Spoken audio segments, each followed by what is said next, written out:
YouTube, what's going on? It's Mesa back at it with some Destiny 2. Alright folks, in this video we're going to go over all the changes to the 6 exotic armor pieces that got a buff today. Remember folks, this is just the start of these exotic buffs. We're going to get more next month. So today we got 2 for the Warlock, 2 for the Hunter, and 2 for the Titan, where they took an old exotic and they made them better. But before we get into that, let's talk about Crucible Labs. Crucible Labs will be dropping today at 9 a.m. Pacific Standard Time, and we got a new blog post. So let me read you this quote from Derek Carroll. The Crucible team has been working hard behind the scenes to improve Destiny 2's PvP offering and to get new content to players more quickly. With update 1.2.1, we shipped some bits that will let us turn on our experimental Crucible Labs playlist. To set your expectations somewhat, Crucible Labs isn't a totally different game. It's not a different version of Destiny 2 hiding out on the Crucible page of the director. It is a playlist that will feature new game modes soon, and some different tweaks to modes you already enjoy starting tomorrow. Well, that's going to be today at 9 a.m. Pacific. Crucible Labs is a way for our team to try stuff out in the wild before it's quote-unquote done, and to solicit feedback from the community. We've never done this before, and there will be bumps in the road, but I hope you come along for the ride and help us make Destiny 2's Crucible even better for all Guardians. So make sure you go in there and test it out. I am real curious to see what are they going to do to these playlists and what new game modes are they going to throw in there down the road.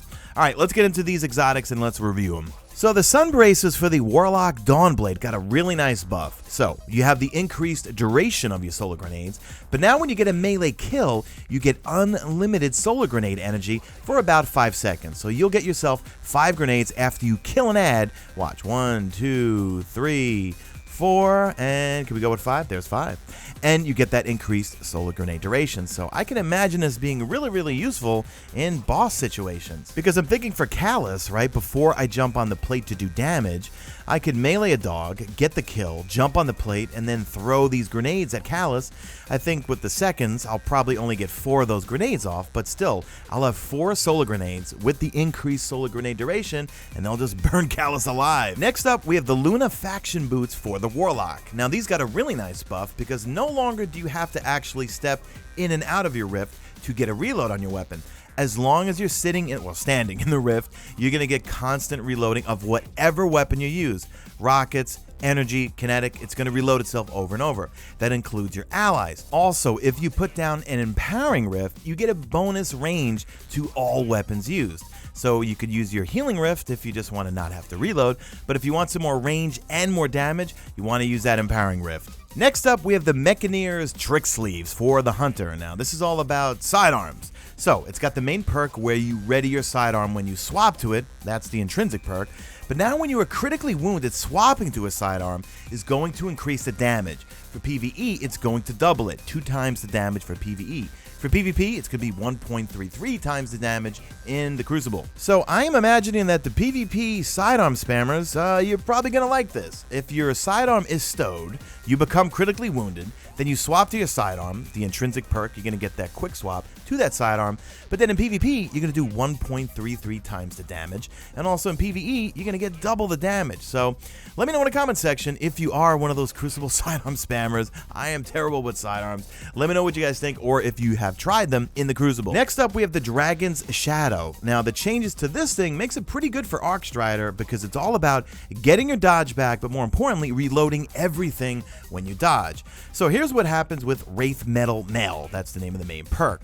So dodge reloads all weapons simultaneously. So that means energy, kinetic, and power. Dodging now also grants +5 mobility for the duration of Wraith Metal Mail in addition to its previous benefits. Also, they added a UI indicator, which means on the left side of the screen right there, for Wraith Metal Mail buff. Next up, we have the Synthoceps for the Titan. Now, it's going to grant a flat melee damage bonus for 8 seconds when you are surrounded by 3 or more enemies. 3 times damage in PvE, 2 times in PvP. However, the super is buffed by 50% while bionic enhancements are active. So in that previous clip, I had them on. Right in this clip here, I took the Synthoceps off, and it's definitely taking more super energy to down this Lost Sector boss. So I believe this is for all supers, it's not class specific. Once again, I'm thinking about Callus. If I'm running hammers and I'm on the plates, this is going to be proccing non-stop when on the plates, which means I'm going to do 50% more damage with my hammers. Lastly, we have the Lion Rampant for the Titan. Now, it's still got jump jets, which is going to provide you with some additional aerial maneuverability, but then they also enabled this hip firing thing. So hip firing no longer interrupts lift and increased hip fire accuracy while airborne. So I was just fiddling around with the different types of lifts on my Striker Titan. I went with the one that's high lift, where you go up really, really high, and I just started hip firing my Skyburner's Oath. So for me personally, didn't really see these being that useful. I mean, I love the main perk. I like the maneuverability. In fact, I was using this non-stop until I started really liking Dune Marchers. But I'm going to link you a video in the description from Aztecross Gaming. He's a big PvPer, and he did a full review on these maybe like an hour or two ago. So I'm going to link his video in the description. And he will give you a better impression than I certainly can, because I don't play in my Titan. Well, my Titan's my least played character, yet he's the one that's 384. I main a Warlock. Warlock stuck at 382. Titan's 384. Babel mode has been engaged, guys. You know what that means? Leave me a hashtag made it to the end if you did make it to the end, and do me a favor, drop a like in this video, only if you see fit. Follow me on the Twitter at Mesa Sean. Check out my stream, usually and always on YouTube, and that's it. I am out of here like Vladimir.